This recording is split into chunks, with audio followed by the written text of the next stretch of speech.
মৌলভীবাজারের কুলাউড়া উপজেলার নয়াবাজার থেকে রবির বাজার সড়ক দিয়ে প্রতিদিন চলাফেরা করেন 15 থেকে 16টি গ্রামের হাজার হাজার মানুষ ও পরিবহন। সম্প্রতি বন্যার পানিতে ভেঙে গেছে প্রায় 300 ফুট পাকা রাস্তা। এর ফলে চরম দুর্ভোগে পড়েন স্থানীয়রা। তবে স্বেচ্ছাশ্রমে রাস্তাটি মেরামত করেছেন স্থানীয় বিএনপি নেতাকর্মীরা। মৌলভীবাজার থেকে সহকর্মী চৌধুরী ভাস্কর হোমের রিপোর্ট, জানাচ্ছেন জুবায়ের রাজিন। মৌলভীবাজারের নয়াবাজার থেকে রাবির বাজারের সড়ক এটি। এই ভাঙা রাস্তা দিয়েই প্রতিদিন 15 থেকে 16টি গ্রামের কয়েক হাজার মানুষ চলাচল করে। জেলার কুলাউড়া উপজেলার এই রাস্তাটির প্রায় 300 ফুট বন্যার পানিতে ভেঙে যায়। এতে ব্যাহত হচ্ছে পরিবহন চলাচল, দুর্ভোগে পড়েন স্থানীয়রা।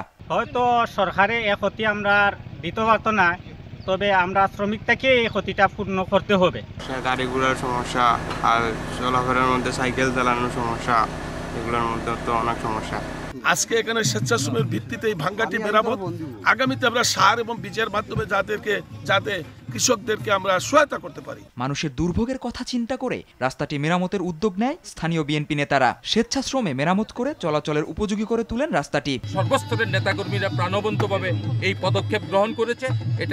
এটা দেশনেত্রী বেগম খালেদা জিয়া এবং দেশনায়ক তারেক রহমানের নির্দেশে আমরা এই কাজ করছি। ক্ষতিগ্রস্ত সড়ক মেরামত করতে কয়েক বছর সময় লাগবে জানিয়ে সড়ক বিভাগের এই কর্মকর্তা বলেন, এসব সড়কে দ্রুত সময়ের মধ্যে কাজ শুরু হবে। আমরা এই ক্ষয়ক্ষতি অ্যাসেসমেন্ট কাজ চলছে।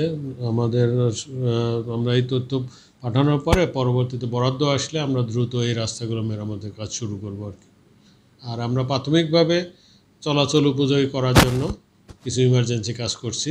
সম্প্রতি টানা বৃষ্টি ও পাহাড়ি ঢলে নদীর পানি বৃদ্ধি পেয়ে বন্যার কবলে পড়ে মৌলভীবাজারের সব উপজেলা। এতে ভেঙে গেছে জেলার 145টি সড়কের প্রায় 350 কিলোমিটার রাস্তা ও 11টি ব্রিজ।